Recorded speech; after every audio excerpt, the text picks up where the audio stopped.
নিঝুম রাতের নিকষ অন্ধকারে ডুবেছিল মধ্যপ্রদেশের গোয়ালিয়র জেলার এক প্রত্যন্ত গ্রাম চন্দনপুর। আকাশে এক ফালি বাঁকা চাঁদ বিষণ্ণ আলো ছড়াচ্ছিল, আর তপ্ত লু হাওয়া ধূলিঝড় তুলে গ্লাস করছিল গ্রামের প্রতিটি নির্জন গলিকে। দূর সীমানায় একনাগারে ডেকে চলা কুকুরের আর্তনাদ আর শুকনো গাছের ডালপালার মর্মর শব্দে সেই রাতের নিস্তব্ধতা যেন আরও বেশি গা ছমছমে হয়ে উঠছিল। ঠিক তখনই সেই আধারে ঘেরা গ্রামের শেষ সীমানায় দাঁড়িয়ে থাকা এক জরাজীর্ণ ভাঙাচোরা কাঁচা ঘরের কোণ থেকে মাটির উনুনের ক্ষীণ আলো টিমটিম করে জ্বলছিল। মাটির জীর্ণ দেওয়ালে ধরা গভীর ফাটল আর খড়ের নড়বড়ে চাল দেখে মনে হচ্ছিল সামান্য দমকা বাতাসেই হয়তো এই মাথাগোজার শেষ আশ্রয়টুকু চিরতরে ধুলোয় মিশে যাবে। আর সেই হতদরিদ্র উঠোনের এক কোণায় গভীর হতাশায় মাথা নিচু করে বসেছিল রণবীর সিং। রণবীরের শরীর ছিল অত্যন্ত রোগাপাতলা, তার চোখে মুখে খেলা করছিল চরম অস্থিরতা, আর সারা মুখে ছিল দীর্ঘদিনের কঠোর সংগ্রামের এক গভীর ছাপ। কিন্তু সেই ক্লান্ত চোখের মণিকোঠায় লুকিয়েছিল এক তীব্র অগ্নিশিখা, যা সচরাচর কোনো অতি দরিদ্র মানুষের ভেতরে লক্ষ্য করা যায় না। রণবীর সিংয়ের মনের ভেতরে স্বপ্নটা ছিল আকাশ ছোঁয়া। সে হাইকোর্টের একজন প্রভাবশালী জজ হতে চাইত, কিন্তু চন্দনপুরের সাধারণ গ্রামবাসীদের কাছে তার এই উচ্চাকাঙ্ক্ষা ছিল নিছক একটা হাস্যকর কৌতুক। পুরো চন্দনপুর গ্রামের মানুষ প্রতিদিন তাকে নিয়ে নিষ্ঠুর ঠাট্টা তামাশায় মেতে থাকত। কেউ বিদ্রুপ করে বলতো যে এক দিন ভিখারির ছেলেও নাকি শেষ পর্যন্ত জজ সাহেব হবে। আবার কেউ বলতো যার নিজের ঘরে দুবেলা খাওয়ার মতো রুটি জোটে না, সে নাকি দুনিয়ার আইন শাসন করবে। কিন্তু রণবীর মানুষের এই প্রতিটি তিরস্কার ও খোটা চুপচাপ নিজের বুকের গভীরে চেপে রাখত, কারণ তার জীবনের সাথে জড়িয়েছিল এমন এক অমূল্য শক্তি যা তাকে কোনো অবস্থাতেই ভেঙে পড়তে দিত না। তার সেই বেঁচে থাকার পরম শক্তিটি ছিল তার জীবন সঙ্গিনী নন্দিনী। নন্দিনী ছিল ওই চন্দনপুর গ্রামের সবচেয়ে সুন্দরী, নিরহংকার এবং সরল স্বভাবের এক মেয়ে। তার বড় বড় মায়াবী চোখ, মায়াপূর্ণ নিষ্পাপ মুখমণ্ডল, কপালে ছোট্ট একটা সিঁদুরের টিপ আর কণ্ঠস্বর এতটাই মধুর ছিল যে মনে হতো যেন তপ্ত মরুভূমির বুকে হঠাৎ শীতল জলের কোনো ঝর্ণা ধারা বইতে শুরু করেছে। তাদের শুভ পরিণয়ের মাত্র 6টি মাস পার হয়েছিল, কিন্তু দুজনে দুজনকে এতটাই অন্ধের মতো ভালোবাসত যে গ্রামের সাধারণ মানুষও মাঝে মধ্যে তাদের এই অটুট বন্ধন আর নিখাত জুটি দেখে বিস্ময়ে হতবাক হয়ে যেত। সেই রাতে নন্দিনী মাটির তৈরি উনুনে বাজরার রুটি শেখার কাজ করছিল, কিন্তু উনুনে মন থাকলেও তার উদ্গ্রীব নজর বারবার রণবীরের চিন্তাক্লিষ্ট মুখের দিকে চলে যাচ্ছিল। সে মনে মনে খুব ভালোভাবেই টের পাচ্ছিল যে আজ তার স্বামীর অন্তরে কোনো এক বিরাট ঝড়ের তাণ্ডব চলছে। ঠিক তখনই আচমকা রণবীর নিজের জায়গা থেকে উঠে দাঁড়াল এবং ধীরে ধীরে ছোট উঠোনটার মাঝে পায়চারি করতে লাগল। তার প্রতিটা পদক্ষেপ ছিল ভীষণ ভারী, আর তার মনটা এক অজানা আশঙ্কায় প্রচণ্ড ভয় পেয়েছিল। বেশ কিছুক্ষণ এভাবে কাটার পর সে অত্যন্ত নিচু ও কাঁপা গলায় ডাকল, নন্দিনী।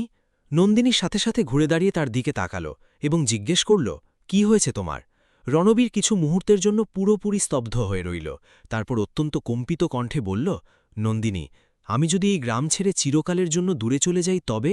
এই কথাটি শোনামাত্রই নন্দিনীর হাতের কাজ মাঝপথে থমতে গেল। এমনকি উনুনের জ্বলন্ত কাঠের চরচর আওয়াজটাও যেন এক পলকে থমে গেল। সে অত্যন্ত ধীর স্বরে পাল্টা প্রশ্ন করল, এর মানে কি? রণবীরের চোখ দুটো মুহূর্তের মধ্যে জলে টইটম্বুর হয়ে এলো। সে শূন্য আকাশের দিকে মুখ তুলে তাকাল এবং অশ্রুসজল কণ্ঠে বলল, আমি এই অভিশপ্ত গ্রামে থেকে জীবনে কোনোদিন কিচ্ছু করতে পারব না। এই জায়গার প্রতিটা মানুষ প্রতিদিন আমাকে নিয়ে উপহাস করে, এমনকি অসুস্থ মায়ের পথ্য ও ওষুধের টাকা জোগাড় করার ক্ষমতাও আমার নেই। কিন্তু আমি যদি কোনো বড় শহরে চলে যেতে পারি, সেখানে দিনরাত কঠোর পরিশ্রম করি এবং মন দিয়ে পড়াশোনা করি, তবে হয়তো সত্যি সত্যি জজ পদের আসনে বসতে পারব। কথা বলতে বলতে তার কণ্ঠস্বর পুরোপুরি ভেঙে গেল। নন্দিনী তাকে নিজের জীবনে প্রথমবার এভাবে ভেতর থেকে প্রচণ্ড ভীত ও অসহায় হতে দেখল।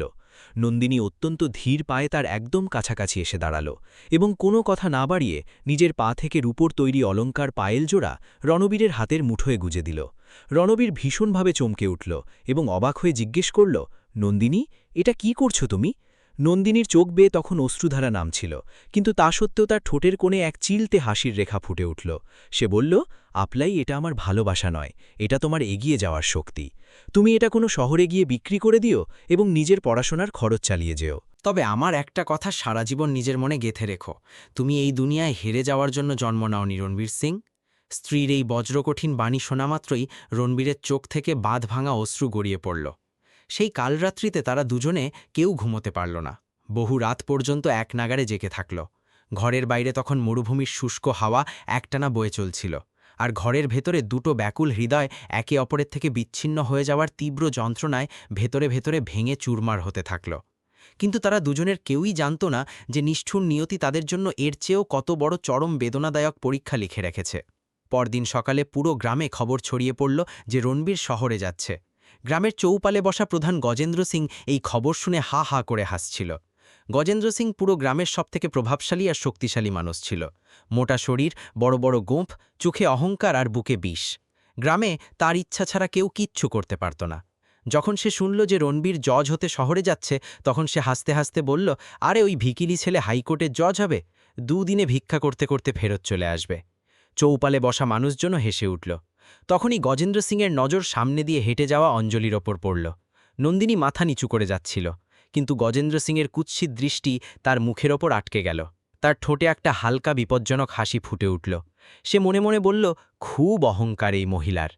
ওদিকে রণবীর নিজের মায়ের পা ছুঁয়ে বাসস্ট্যান্ডে যাওয়ার প্রস্তুতি নিচ্ছিল। তার বুড়ো মা অনবরত কেঁদে চলেছিল, যাসনে বাবা, শহর খুব নির্মম হয়। কিন্তু রণবীর জানত যে সে যদি আজ না যায় তবে সারা জীবন এই দারিদ্র্যের মধ্যে তিলে তিলে মরে যাবে। বাসস্ট্যান্ডে পুরো গ্রাম তমাশা দেখতে হাজির হয়েছিল। কারোরই ভরসা ছিল না যে একটা গরিব কৃষকের ছেলে সত্যি সত্যি এত বড় স্বপ্ন দেখার সাহস করতে পারে। বাস ছাড়বেই এমন সময় পেছন থেকে নন্দিনী দৌড়াতে দৌড়াতে এলো। তার শ্বাস দ্রুত চলছিল, চোখে জল ছিল। সে কাঁপানো হাতে একটা পুরনো ডায়েরি রণবীরের পকেটে রেখে দিল। রণবীর জিজ্ঞেস করল, এটা কি? নন্দিনী বলল, যখনই একা বোধ করবে এটা পড়ে নিও। তখনই বাসের হর্ন বেজে উঠল। রণবীরের চোখ ভরে এলো। সে বাসে উঠে পড়ল। নন্দিনী রাস্তায় দাঁড়িয়ে তাকে দূরে চলে যেতে দেখতে থাকল। বাসটি ধীরে ধীরে ধুলো উড়িয়ে গ্রাম থেকে দূরে চলে গেল, আর ঠিক সেই মুহূর্তে নন্দিনীর মনে হলো যেন তার জীবনটাও তার থেকে দূরে চলে যাচ্ছে। কিন্তু সে জানত না যে আজ যে দূরত্ব শুরু হলো তা পুরো 10 বছর দীর্ঘ হতে চলেছে। আর সেই 10 বছর পর যখন রণবীর সিং হাইকোর্টের জাজ হয়ে ফিরে আসবে, তখন নিজের স্ত্রী নন্দিনীকে প্রধান গজেন্দ্র সিংয়ের পায়ে পড়ে ভিক্ষা করতে দেখে তার পুরো পৃথিবীটা চিরকালের জন্য বদলে যাবে। রণবীর সিং যে বাসে বসে চন্দনপুর থেকে রওনা দিয়েছিল, সেই বাসটা যেমন যেমন গ্রাম থেকে দূরে যাচ্ছিল তেমনই তার মনের কষ্ট বাড়তে থাকল। জানলার বাইরে উড়তে থাকা ধুলোর মাঝে সে বারবার নন্দিনীর মুখ দেখতে পাচ্ছিল, তার ভেজা চোখ, কাঁপানো গলা, আর সেই শেষ কথাটা, তুমি হেরে যাওয়ার জন্য জন্ম নাওনি রণবীর সিং। বাস সারা রাত মধ্যপ্রদেশের নির্জন রাস্তায় ছুটে চলল, আর সকাল হতে হতে রণবীর গোয়ালিয়ার শহরে পৌঁছে গেল। কিন্তু শহরে পা রাখতেই সে প্রথমবার বুঝতে পারল যে স্বপ্ন দেখা সহজ হয়, কিন্তু সেগুলো পূরণ করার মূল্য অনেক বড় দিতে হয়। তার কাছে মাত্র 2 জোড়া জামাকাপড় ছিল, পকেটে সামান্য কিছু টাকা, আর মনে এক জেদ। শহরের ভিড় তাকে গিলে খাওয়ার জন্য প্রস্তুত হয়ে দাঁড়িয়েছিল। চারিদিকে ছুটতে থাকা মানুষ, তীব্র আওয়াজ, ধোঁয়া, গরম আর অচেনা সব মুখ। রণবীর ঘণ্টার পর ঘণ্টা রাস্তায় রাস্তায় ঘুরে বেড়াল। না ছিল থাকার জায়গা, না ছিল খাওয়ার ঠিকানা। সন্ধে হতে হতে তার পকেটে বেঁচে থাকা টাকাগুলো খুব কম মনে হতে লাগল। খিদের জ্বালায় পেট পুড়ছিল, কিন্তু সে খাবার খেল না, কারণ সে জানত যে যদি টাকা শেষ হয়ে যায় তবে সে প্রথম দিনই হেরে যাবে। সেই রাতে সে একটা পুরনো ধর্মশালার বাইরে বসেছিল, যেখানে কিছু মজুর মাটিতে ঘুমাচ্ছিল। সেখানে একজন বৃদ্ধ লোক তার কাছে এলো আর বলল, কাজ খুঁজছিস নাকি? রণবীর মাথা নাড়ল। বৃদ্ধ লোকটি বলল, সকাল 5টায় শস্যের আড়তে চলে আসিস, বস্তা বইতে হবে, টাকা কম পাবি, কিন্তু না খেয়ে মরবি না। পরের দিন থেকে রণবীরের জীবন গেল বদলে। সকাল 5টা থেকে দুপুর পর্যন্ত সে শস্যের আড়তে মজদুরি করত, শত শত কেজির বস্তা কাঁধে তুলত, রোদে ঘামে ভিজে যেত, হাতে ফোঁসকা পড়ে গিয়েছিল, শরীর ভেঙে আসত। কিন্তু রাত হতেই সে একটা পুরনো কোচিং সেন্টারের বাইরে বসে পড়াশোনা করতে লাগত, কারণ তার কাছে বই কেনার মতো টাকাও ছিল না। সে অন্য ছাত্রদের ফেলে দেওয়া নোটস কুড়িয়ে পড়ত, কখনো রাস্তার আলোর নিচে বসত, কখনো রেলওয়ে স্টেশনের কোণায়। এমন অনেক রাতও এলো যখন খিদের চোটে তার মাথা ঘুরতে লাগত, কিন্তু সে হার মানল না। ওদিকে চন্দনপুরে নন্দিনী প্রতিদিন সন্ধেবেলা রণবীরের ফিরে আসার অপেক্ষা করত। সে রোজ সন্ধেবেলা গ্রামের বাইরের রাস্তা পর্যন্ত চলে যেত আর দূর পর্যন্ত তাকিয়ে থাকত, কিন্তু প্রতিটা সন্ধে শূন্য হাতেই কেটে যেত। গ্রামবাসীরা তাকে খোঁটা দিত, তোর স্বামী পালিয়ে গেছে, সে আর কখনো ফিরবে না। কিন্তু নন্দিনী শুধু একটা কথাই বলত, আমার রণবীর নিশ্চয়ই ফিরবে। কিন্তু গ্রামের প্রধান গজেন্দ্র সিং এবার ধীরে ধীরে নিজের আসল রূপ দেখাতে শুরু করল। তার নজর সবসময় নন্দিনীর উপর থাকত। সে জানত যে রণবীর এখন গ্রামে নেই আর নন্দিনী একা। একদিন নন্দিনী গ্রামের কুয়ো থেকে জল ভরছিল, তখনই গজেন্দ্র সিং নিজের লোকজন নিয়ে সেখানে পৌঁছল। সে হুকো খেতে খেতে নন্দিনীকে ওপর থেকে নিচ পর্যন্ত দেখল আর হেসে বলল, শুনলাম তোর মরদ নাকি জজ হতে গেছে। নন্দিনী কোনো জবাব দিল না। গজেন্দ্র সিং তার আরও কাছে চলে এলো। আরে কখনো যদি কোনো কিছুর প্রয়োজন হয় সোজা আমার কাছে চলে আসিস, আখির গ্রামের প্রধান তো।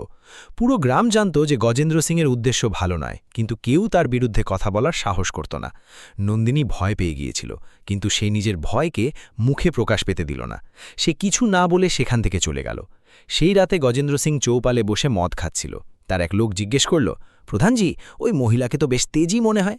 গজেন্দ্র সিং জোরে হেসে উঠল, মহিলা যতই তেজি হোক না কেন, যখন তার স্বামী পাশে থাকে না তখন সে ভেঙেই পড়ে।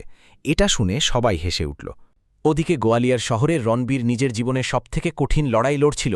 অনেকবার এমন হলো যখন তার মনে হচ্ছিল সে হেরে যাবে। এক রাতে তো খিদে আর দুর্বলতার কারণে সে রাস্তাতেই অজ্ঞান হয়ে পড়ে গেল। সকালে তার চোখ খুললে সে নিজেকে একটা ছোট মন্দিরের বাইরে আবিষ্কার করল। মন্দিরের পুরোহিত তাকে জল দিলেন আর জিজ্ঞেস করলেন, বাবা, তুমি কে? রণবীরের চোখে জল এসে গেল। সে প্রথমবার কারুর সামনে নিজের কষ্টের কথা জানালো। পুরোহিত অনেকক্ষণ ধরে তার কথা শুনলেন, তারপর বললেন, যদি ইচ্ছে সত্যি হয় তবে ভগবান পথ ঠিকই বানিয়ে দেন। সেই দিনই পুরোহিত তাকে মন্দিরের পেছনে থাকার জন্য একটা ছোট জায়গা দিয়ে দিলেন। এখন রণবীর দিনে মজদুরি করত আর সারা রাত পড়াশুনো। ধীরে ধীরে তার পরিশ্রম রং আনতে লাগল। সে আইনের পরীক্ষায় পাশ করে গেল, তারপর কলেজে ভর্তি হয়ে গেল। কিন্তু প্রতিটা সফলতার পেছনে তার কষ্ট আরও বেড়ে চলছিল, কারণ প্রতি রাতে যখন সে চোখ বন্ধ করত তার শুধু নন্দিনীর কথা মনে আসত, তার গলা, তার হাসি আর সেই পুরনো ডায়েরিটা যা আজও রণবীর নিজের বুকে জড়িয়ে রাখত। কিন্তু সে জানত না যে নন্দিনীকে নিজের শক্তি ভেবে সে বেঁচে আছে, সেই নন্দিনীর জীবন চন্দনপুরে প্রতিদিন নরক হয়ে উঠছিল, আর সেই নরকের নাম ছিল গজেন্দ্র সিং। চন্দনপুর গ্রামের সকাল আগের মতো ছিল না।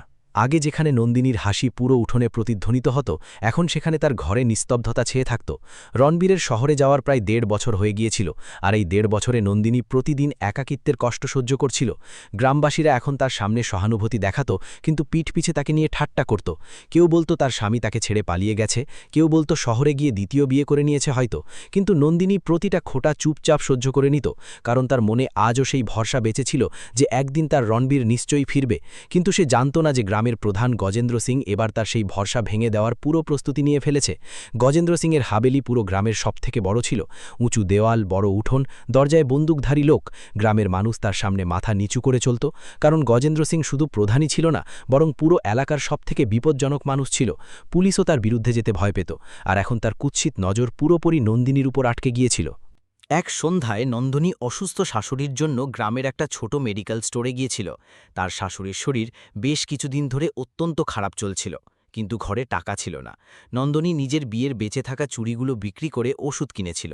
সে যখন ফিরছিল তখনই রাস্তায় গজেন্দ্র সিংয়ের জিপ তার সামনে এসে থামল। জিপ থেকে নামতেই গজেন্দ্র সিং হেসে বলল, আরে নন্দনী বৌমা, এত তাড়াহুড়ো করে কোথায় যাচ্ছ? নন্দনী ভয় পেয়ে উত্তর দিল, মাজির শরীর খারাপ, ওষুধ নিয়ে যাচ্ছি। গজেন্দ্র সিং ধীরে ধীরে তার কাছে এলো। তার চোখে সেই একই কুৎসিত ঔজ্জ্বল্য ছিল। সে বলল, যদি টাকার প্রয়োজন হয় আমাকে বলে দিস, আখিরে আমি এই গ্রামের প্রধান। নন্দনী বুঝে গিয়েছিল যে গজেন্দ্র সিং কি চায়। সে সঙ্গে সঙ্গে চোখ নিচু করে নিল আর সেখান থেকে যেতে লাগল। তখনই গজেন্দ্র সিং তার হাত ধরে ফেলল। নন্দনীর পুরো শরীর কেঁপে উঠল।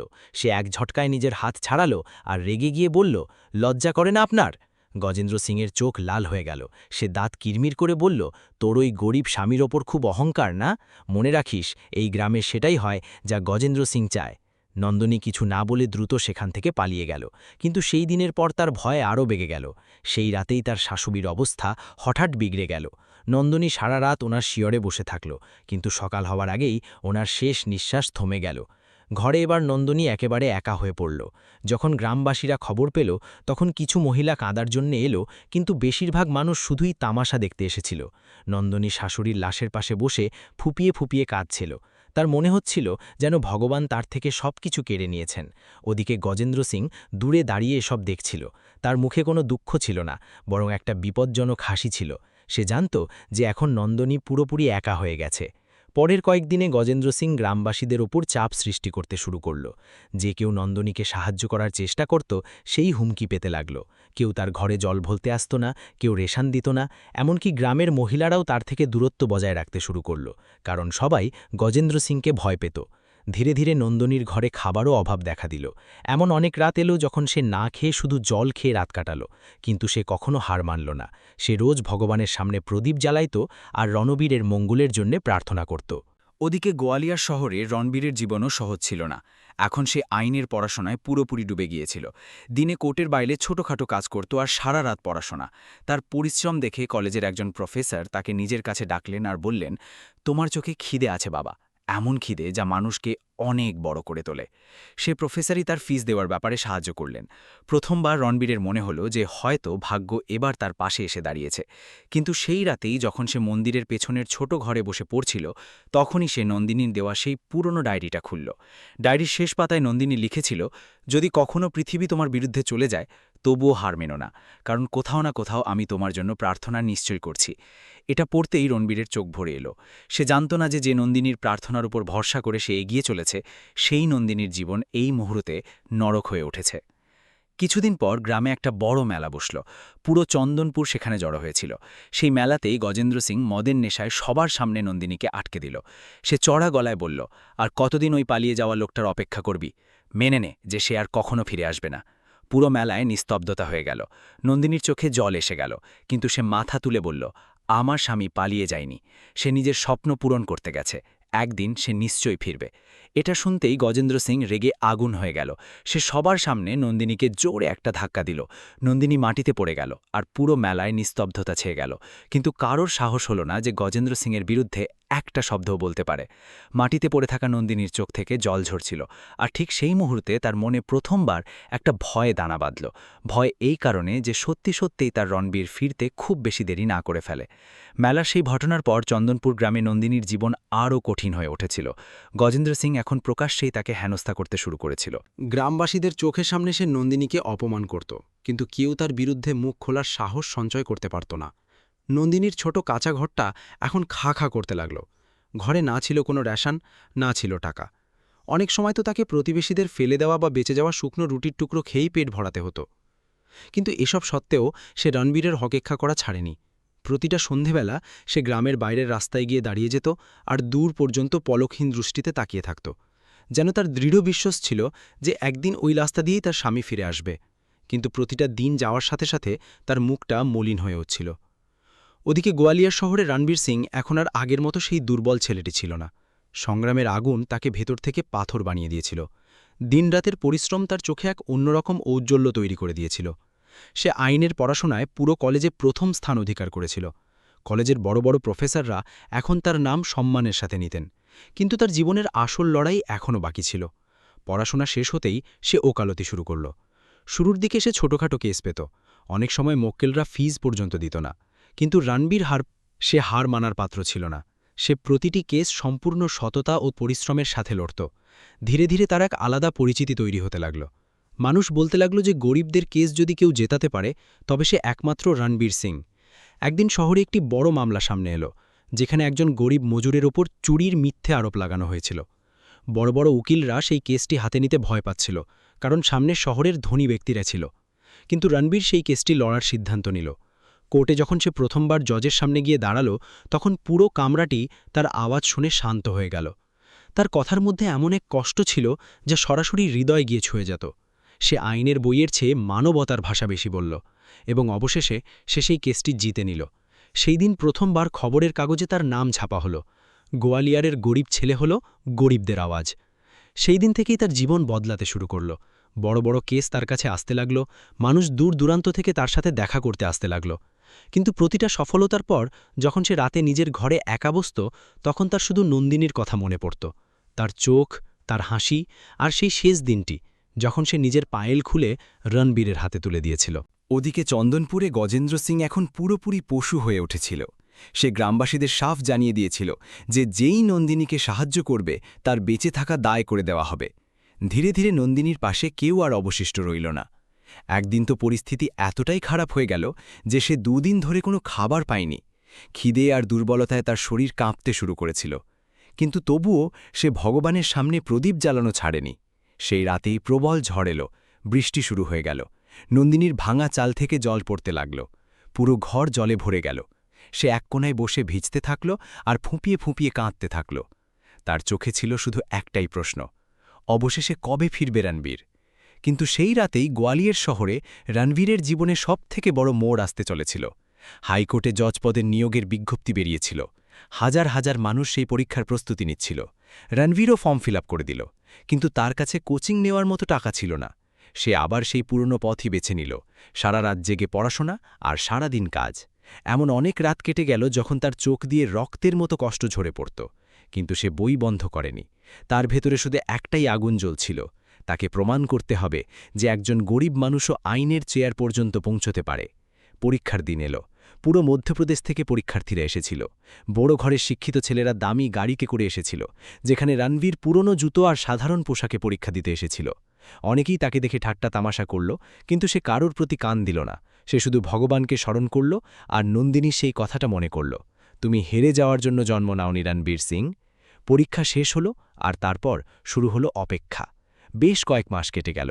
একদিন কাক ভোরে যখন রণবীর নিজের ছোট ঘরে বসে চা খাচ্ছিল, তখনই বাইরে থেকে একটা ছেলে দৌড়াতে দৌড়াতে এলো। তার শ্বাস দ্রুত চলছিল। সে জোরে বলল, রণবীর ভাই, রেজাল্ট এসে গেছে। রণবীরের বুক দুরু করে কাঁপতে লাগল। তার হাত কাঁপতে শুরু করল। সে দৌড়ে খবরের কাগজের দোকান পর্যন্ত পৌঁছাল। সেখানে ভিড় জমেছিল। সে কাঁপানো হাতে খবরের কাগজটি নিল, আর যেমনই তার নজর রেজাল্টের উপর পড়ল, তার চোখ দুটো ছানা বড়া হয়ে গেল। মধ্যপ্রদেশ হাইকোর্ট জাজ পরীক্ষায় প্রথম স্থান, রণবীর সিং। এটা পড়তেই তার চোখ থেকে জল ঝরঝর করে পড়তে লাগল। তার মনে হলো যেন বছরের পর বছর ধরে জমানো কষ্ট এক মুহূর্তে বাইরে বেরিয়ে এলো। সেখানে দাঁড়িয়ে থাকা মানুষজন হাততালি দিতে লাগল। কেউ তার কাঁধে হাত রাখল, কেউ তাকে অভিনন্দন জানালো। কিন্তু সেই ভিড়ের মাঝে রণবীরের চোখ শুধু একটি মুখ খুঁজছিল, নন্দিনী। সেই রাতেই সে আকাশের দিকে তাকিয়ে মৃদু গলায় বলল, দেখছ তো নন্দিনী, তোমার রণবীর হেরে যায়নি।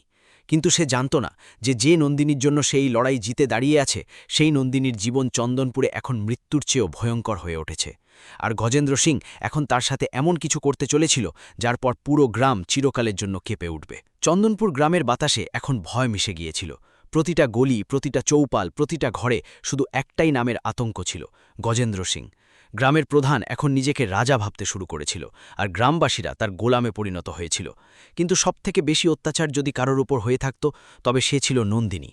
রণবীরের শহরে যাওয়ার পর সে যতটা কষ্ট সহ্য করেছিল, ততটা হয়তো কোনো মহিলা নিজের পুরো জীবনেও সহ্য করতে পারত না। তার মুখ, যা কখনো নিষ্পাপ হাসিতে ভরা ছিল, তা এখন মলিন হয়ে গিয়েছিল। চোখের নিচে কালো দাগ পড়ে গিয়েছিল, শরীর দুর্বল হয়ে পড়েছিল। কিন্তু তার মনে এখনও একটি আশা বেঁচে ছিল যে একদিন তার স্বামী ফিরবে আর সবকিছু ঠিক হয়ে যাবে। কিন্তু ভাগ্য হয়তো তার সেই শেষ আশাটুকুও ভেঙে দিতে চাইছিল। হাইকোর্টে জাজ হওয়ার পর রণবীর সিংয়ের জীবন পুরোপুরি বদলে গিয়েছিল। এখন মানুষ তাকে সম্মানের চোখে দেখত। বড় বড় অফিসাররা তার সামনে দাঁড়িয়ে কথা বলত। খবরের কাগজে তার ছবি ছাপা হচ্ছিল। কিন্তু এত বড় সফলতার পরেও তার মনের শূন্যতা দূর হয়নি। সে বহুবার চন্দনপুরে ফিরে যাওয়ার কথা ভেবেছিল, কিন্তু প্রতিবারই সে নিজেকে আটকে নিল। সে চাইত যে যখন সে গ্রামে ফিরবে, তখন নিজের সফলতার সাথে ফিরবে। সে চাইত যে যেসব মানুষ তাকে নিয়ে ঠাট্টা করেছিল, তারা সবাই যেন তার দিকে তাকিয়ে গর্ববোধ করে। কিন্তু সে জানত না যে তার এই দেরিটাই নন্দিনীর জীবন ধ্বংস করে দিচ্ছিল। ওদিকে গ্রামে এক রাতে গজেন্দ্র সিং মদের নেশায় চুর হয়ে নিজের লোকদের সাথে চৌপালে বসেছিল। তখনই তার এক লোক বলল, প্রধানজি, ওই নন্দিনী আজও রোজ রাস্তায় দাঁড়িয়ে নিজের বরের অপেক্ষা করে। এটা শুনে গজেন্দ্র সিংয়ের চোখের রাগ ফুটে উঠল। সে গ্লাসটা মাটিতে আছাড় মেরে ফেলে দিয়ে বলল, অনেক হয়েছে তার অহংকার। এবার তাকে বোঝাতে হবে যে এই গ্রামে গজেন্দ্র সিংয়ের বিরুদ্ধে কেউ যেতে পারে না। সেই রাতেই প্রবল বৃষ্টি হচ্ছিল। গ্রামের বেশিরভাগ মানুষ নিজের নিজের ঘরে বন্ধ ছিল। নন্দিনী নিজের ভাঙা ঘরে একা বসেছিল।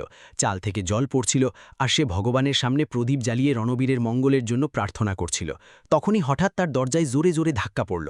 নন্দিনী ভয় পেয়ে গেল। সে কাঁপানো গলায় জিজ্ঞেস করল, কে? বাইরে থেকে গজেন্দ্র সিংয়ের ভারী আওয়াজ এলো, দরজা খোল নন্দিনী। নন্দিনীর বুক দুরু দুরু করে কাঁপতে লাগল। সে দরজা খুলল না। তখনই গজেন্দ্র সিং জোরে এক লাথি মারল, আর পুরনো কাঠের দরজাটা ভেঙে পড়ে গেল। গজেন্দ্র সিং মদির নেশায় চুর হয়ে ভেতরে এলো। তার পেছনে তার দুই লোকও দাঁড়িয়েছিল। নন্দিনী ভয় পেয়ে পিছিয়ে গেল। গজেন্দ্র সিং তার দিকে এগোতে এগোতে বলল, আর কতদিন ওই মরা লোকটার অপেক্ষা করবি? মেনে নেই যে সে আর কখনো ফিরে আসবে না। নন্দিনীর চোখে জল এসে গেল, কিন্তু সে সাহস সঞ্চয় করে বলল, আমার স্বামী বেঁচে আছে, আর একদিন নিশ্চয়ই ফিরবে। এটা শুনতেই গজেন্দ্র সিং রাগে তার হাত ধরে ফেলল। নন্দিনী চিৎকার করে উঠল। সে নিজেকে ছাড়ানোর চেষ্টা করল, কিন্তু গজেন্দ্র সিংয়ের শক্তির সামনে সেই দুর্বল প্রমাণিত হল। তখনই হঠাৎ বাইরে বিদ্যুৎ চমকে উঠল, আর ঠিক সেই মুহূর্তে নন্দিনী পাশে রাখা মাটির প্রদীপটি তুলে গজেন্দ্র সিংয়ের মুখে ছুঁড়ে মারল। জ্বলন্ত তেলে গজেন্দ্র সিং চিৎকার করে উঠল। তার মুখ পুড়ে গেল। নন্দিনী সুযোগ বুঝে সেখান থেকে পালালো, আর বৃষ্টির মধ্যে দৌড়াতে দৌড়াতে গ্রামের মন্দিরে পৌঁছে গেল। সারা রাত সে মন্দিরের এক কোনায় বসে কাঁপতে থাকল। তার চোখ থেকে জল থমছিল না। সে প্রথমবার উপলব্ধি করল যে এখন সে এই গ্রামে আর নিরাপদ নয়। সকাল হতেই গজেন্দ্র সিংয়ের কথা পুরো গ্রামে আগুনের মতো ছড়িয়ে পড়ল। তার মুখটা হালকা পুড়ে গিয়েছিল, আর সে রাগে পাগল হয়ে উঠেছিল। সে চৌপালে সবার সামনে চিৎকার করে বলল, আজ থেকে কেউ নন্দিনীকে সাহায্য করবে না, যে করবে তার ঘর জ্বালিয়ে দেব। গ্রামবাসীরা ভয় পেয়ে গেল। এখন নন্দিনী পুরোপুরি একা হয়ে গিয়েছিল। বেশ কয়েকদিন সে কোনো খাবার পায়নি। সে গ্রামের মন্দিরে বসে মানুষের কাছে প্রসাদ চেয়ে পেট ভরাত। কিন্তু সে গ্রাম ছাড়ার সিদ্ধান্ত নিল না, কারণ তার বিশ্বাস ছিল যে রণবীর যদি ফেরে তবে সবথেকে আগে তাকে এই গ্রামেই খুঁজবে। ওদিকে রণবীর এখন মধ্যপ্রদেশ হাইকোর্টে নিজের আসন সামলে নিয়েছিল। তার সততা আর কঠিন সিদ্ধান্তের কারণে মানুষ তাকে ন্যায়ের দ্বিতীয় নাম বলতে শুরু করেছিল। বড় বড় অপরাধীরা তাকে ভয় পেতে শুরু করেছিল। কিন্তু তার মনে একটা আক্ষেপ সবসময় বেঁচে থাকত। সে 10 বছরে কখনো নন্দিনীর সাথে যোগাযোগ করেনি, কারণ তার কাছে না গ্রামের কোনো নম্বর ছিল না কোনো খবর। সে শুধু এটুকুই জানত যে নন্দিনী তার অপেক্ষা করছে। একদিন কোর্টে একটি গার্হস্থ্য হিংসার মামলা চলছিল। একজন গরিব মহিলা তার স্বামীর অত্যাচারের কাহিনী শোনাচ্ছিল। তার কথা শুনতে শুনতে হঠাৎ রণবীরের চোখের সামনে নন্দিনীর মুখ ভেসে উঠল। সে প্রথমবার ভেতর থেকে এক অস্থিরতা অনুভব করল। সেই রাতে সে নিজের ঘরে ঘুমাতে পারল না। বারবার তার মন বলছিল যে চন্দনপুরে খুব খারাপ কিছু ঘটছে। সকাল হতেই সে সিদ্ধান্ত নিয়ে নিল, এবার সে গ্রামে নিশ্চয়ই ফিরবে। সে নিজের নন্দিনীকে আর অপেক্ষা করাবে না। কিন্তু তার বিন্দুমাত্র আন্দাজ ছিল না যে যখন সে চন্দনপুরে পৌঁছাবে তখন তার জীবনের সবথেকে ভয়ঙ্কর সত্য তার সামনে আসবে। কারণ ঠিক সেই সময় গ্রামের মন্দিরের সিঁড়িতে বসে নন্দিনী খিদে আর দুর্বলতায় কাঁপতে কাঁপতে মানুষের সামনে হাত পেতে ভিক্ষা করতে বাধ্য হয়েছিল। আর তার সামনে দাঁড়িয়েছিল প্রধান গজেন্দ্র সিং, যার পায়ে পড়ে নন্দিনী শুধু দুবেলার রুটি চাইছিল।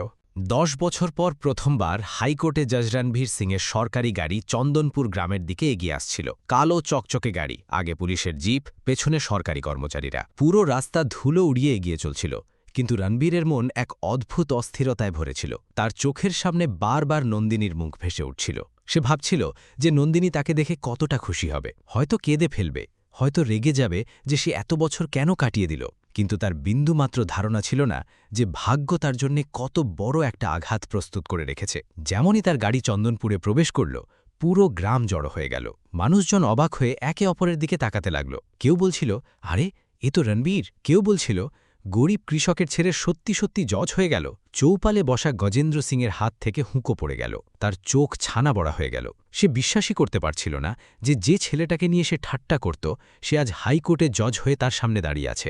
বন্ধুরা, ওদিকে রণবীর দ্রুত গাড়ি থেকে নামল এবং সবথেকে প্রথম প্রশ্ন করল, নন্দিনী কোথায়? গ্রামবাসীরা চুপ হয়ে গেল। কারোর জবাব দেওয়ার সাহস হল না। তখনই মন্দিরের দিকে ভিড়ের শোরগোল শোনা গেল। রণবীর দ্রুত সেদিকে দৌড়াল। আর পরের মুহূর্তেই তার পা দুটো হঠাৎ থমে গেল। তার চোখ দুটো পাথরের মতো হয়ে গেল। মন্দিরের সিঁড়ির নিচে ছেঁড়া শাড়ি পরে, উস্কো খুস্কো চুলে, দুর্বল শরীরে নন্দিনী বসেছিল। তার হাত মানুষের সামনে পাতা, চোখ থেকে জল ছড়ছিল। আর সামনে দাঁড়িয়ে থাকা গজেন্দ্র সিং তাকে নিজের পায়ে ঝুঁকিয়ে রুটির টুকরো ছুড়ে দিচ্ছিল। এই দৃশ্য দেখা মাত্রই রণবীরের ভেতরে যেন আগুন জ্বলে উঠল। তার চোখ দুটো রক্তের মতো লাল হয়ে গেল। নন্দিনী যেমনই মাথা তুলে রণবীরকে দেখল, তার শ্বাস থমে গেল। তার হাত কাঁপতে লাগল, ঠোঁট কাঁপতে লাগল, কিন্তু কোনো আওয়াজ বেরোল না। আর পরের মুহূর্তে সে ফুপিয়ে ফুপিয়ে কেঁদে উঠল। পুরো গ্রাম স্তব্ধ হয়ে গেল, কারণ এবার চন্দনপুরে এক ঝড় আসতে চলেছিল। মন্দিরের সিঁড়িতে বসে থাকা নন্দিনীকে সেই অবস্থায় দেখে রণবীর সিংয়ের রক্ত টকবক করে ফুটে উঠল। তার চোখে কষ্টও ছিল আর আগুনও। পুরো গ্রাম ভয়ে চুপচাপ দাঁড়িয়েছিল।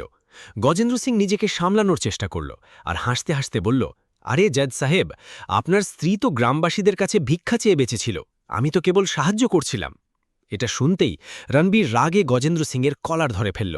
তার আওয়াজ এতটাই ভয়ঙ্কর ছিল যে পুরো গ্রাম কেঁপে উঠল। আমার স্ত্রীকে এই অবস্থায় কে পৌঁছে দিয়েছে? গজেন্দ্র সিং প্রথমবার ভয় পেয়ে গেল। তার মুখের অহংকার ধুলোয় মিশে গেল। তখনই নন্দিনী কাঁদতে কাঁদতে রণবীরের পায়ে পড়ে গেল আর কাঁপানো গলায় বলল, ছেড়ো না একে রণবীর, এই লোকটা আমার জীবন ধ্বংস করে দিয়েছে। এটা শুনতেই গ্রামের আরও কিছু মহিলা এগিয়ে এলো।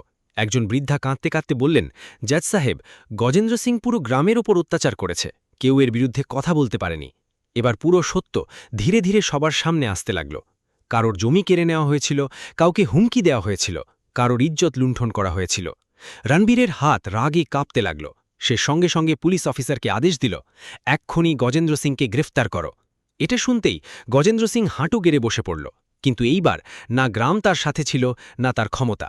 পুলিশ সবার সামনে তার হাতে হাতকড়ি পরিয়ে দিল। পুরো চন্দনপুর এই দৃশ্য দেখে অবাক হয়ে গিয়েছিল। যে গজেন্দ্র সিংয়ের ভয়ে মানুষ মাথা নিচু করে চলত, আজ সেই মাটিতে পড়ে দয়ার ভিক্ষা চাইছিল। আর সামনে দাঁড়িয়েছিল হাইকোর্টের জাজ রণবীর সিং, যার চোখে এখন শুধু ন্যায় দেখা যাচ্ছিল। বন্ধুরা, গজেন্দ্র সিংয়ের গ্রেফতারির পর পুরো চন্দনপুর গ্রাম বদলে গিয়েছিল। যেসব মানুষের চোখে আগে ভয় ছিল, আজ তাদের চোখেই স্বস্তি দেখা যাচ্ছিল। গ্রামের মহিলারা প্রথমবার বুক ভরে শ্বাস নিচ্ছিল। মন্দিরের সিঁড়িতে বসে থাকা নন্দিনী এখনও কাঁদছিল, কিন্তু এইবার তার চোখে কষ্টের জল ছিল না, ছিল স্বস্তির জল। রণবীর ধীরে ধীরে তার কাছে এলো এবং কাঁপানো হাতে তাকে তুলল।